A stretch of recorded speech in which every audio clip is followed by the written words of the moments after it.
Mga kasayan, Motorstar 125 Jaling naman ang test drive natin. Ito siya kasayan. Oh. Motorstar 125 Jaling. Wala siyang mga parts kaya pang TMX 155 yung mga ginamit natin dito. Bali hindi pa ito hindi pa siya naka full wave regulator rectifier na liwa. Ano pala siya, ordinary lang. Nabili lang natin sa tabi-tabi. Bali, ito yung natin testing natin. Tingnan muna natin ang kanyang mini driving light.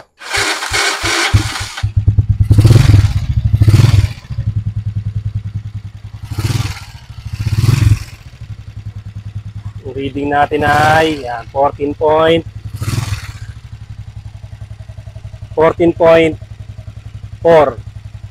Kapag na full charge ay nabot niyang 14.6. Hindi pa siya full charge 14.5, 14.6. Ito yung mga ilaw natin Meron tayong eagle eye ginamit natin dito Double contact signal light. Ayan siya. Tapos yung sa ilalim natin. Bali 12 eyes LED. Dalawang sa harap, tag-isa sa harap. Ayan, tapos naka-air horn tayo Tag-isa sa harap yung ilaw, pakita mo ilaw. Harap at likod yan, tapos sa may likod. Doon sa kabila, ikutan mo sa likod.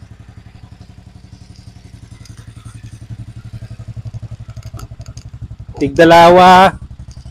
Tapos pag nag-brake tayo, meron tayo dyan, brake light tayo dyan Ayan siya.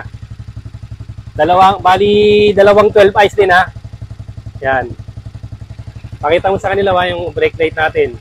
Tapos dito naka-LED na rin tayo rito Ayan. Naka-LED na yung ating yung ating tail light. Pag nag-brake tayo, ayan siya. Kaya pag magbe-brake. Tapos ito yung headlight natin. Ganun din. Harap yung headlight natin. Ano rin siya, parehas din ang inano natin na ano rin natin to, parehas lang sa Macho 175. Ayan.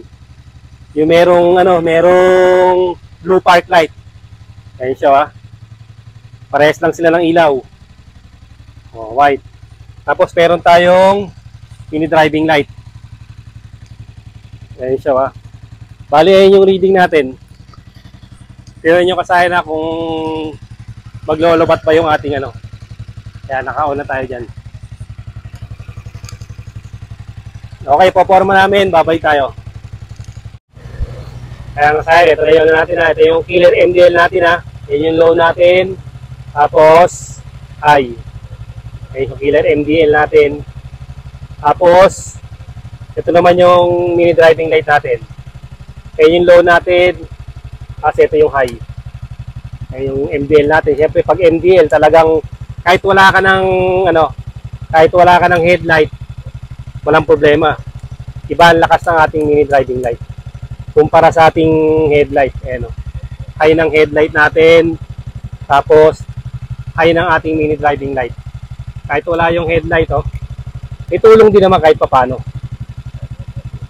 Kahit patayan, okay na yan. Wire na rin natin, low. Puro low lang din tayo. Ayan siya kasayan. Kasi ito yung reading natin Ayan. Tignan nyo kasayan, walang kalobat-lobat yan. Motorstar 125 Jaling.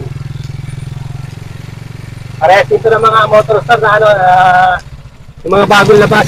LED na yung kanyang headlight. Ayan, sulitong sulito yung kanyang mini driving light. Mini driving light na paborito natin.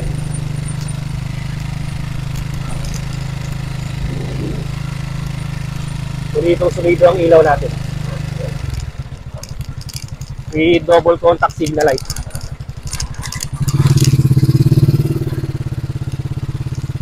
May ilaw pa tayo sa taas Meron pa tayong sa taas yan. Hindi lang natin masyadong ginagamit niya kasi pang natin yan, pang kasama sana yan sa passing light natin. Yan. Pag bumusina tayo, magpapassing yan. Nakasama natin sa passing light.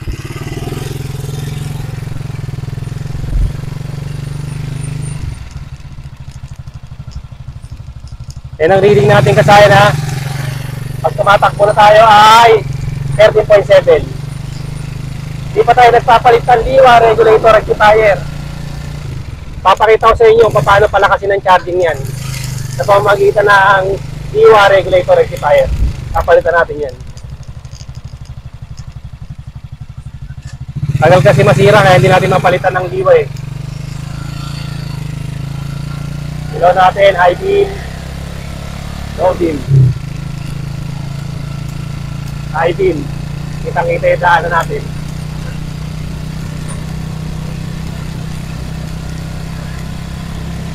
Tapos, malakas pa rin ang ating busina. Hanap tayo ng lugar na pang-ano natin. Pagbubusinahan natin. Okay.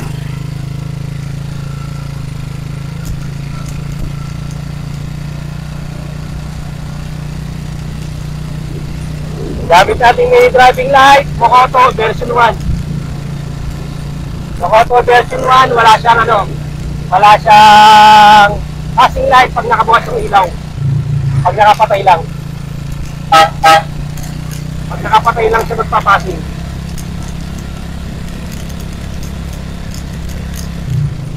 Version 1 na Mokoto. Okay. Mga crossing, kitang-kita natin. Safe na safe tayo dito.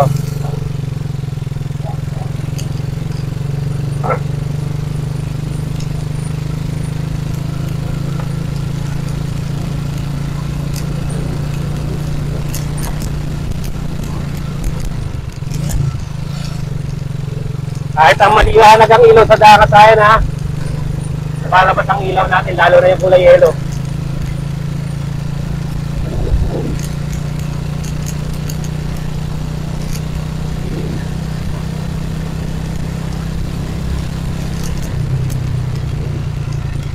Ay, reading natin ha. Ay, tayo may sounds. Tayo kablaan.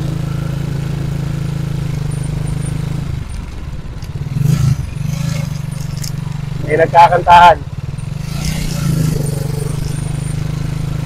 High beam, low beam.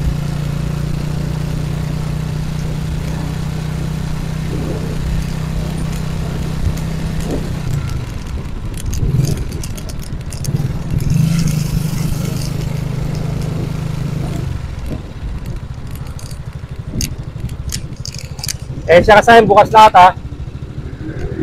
Okay. Okay, baba ka muna. Para ikutan mo bukas lahat, pakita nila.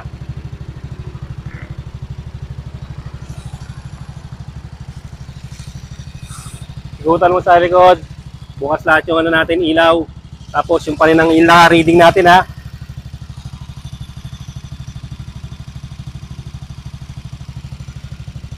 Ito yung reading natin. Yan ha. Hindi pa tayo nagpapalit ng liwa niyan ha. Magpapalit tayo ng liwa, regulator, rectifier. Para makita nyo na ano, na mas malakas yung kanyang charging. Kaya kasaya, nalobat tayo. Yung motor hindi nalobat, pero tayo nalobat. Ito yung ano niya kasaya reading. Nakaigib na tayo ng tubig. Kaya nakabil tayo ng gasolina. Ayan siya. Ito yung reading natin kasaya na. Yan. Kahit pag nag-brake tayo, 12.6.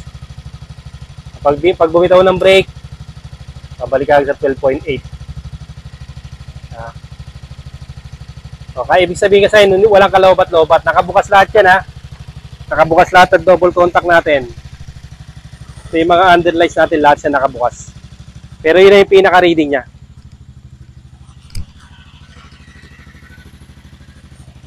Papalitan natin yan kasi ng liwa regulator rectifier para makita nyo na pag nagpalit tayo ng liwa regulator rectifier, magiging mas malakas na mag-charge yung ating motor. Tataas pa yung ating voltahe. Ayan siya. Yung voltahe natin tataas.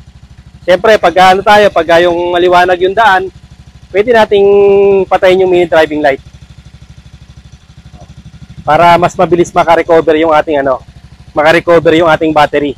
Kasi pag nag-rev naman tayo diyan, mabilis nang pumalo yung ating Kaya kahit nakabukas yung sign, walang pa rin yan. Walang kalobat-lobat kasi hindi naman yan babaksak sa 11. Hanggang 12 lang siya. 12.7, 12.8. Siya kasayan. Hanggang dito lang mga kasayan. Salamat sa panonood.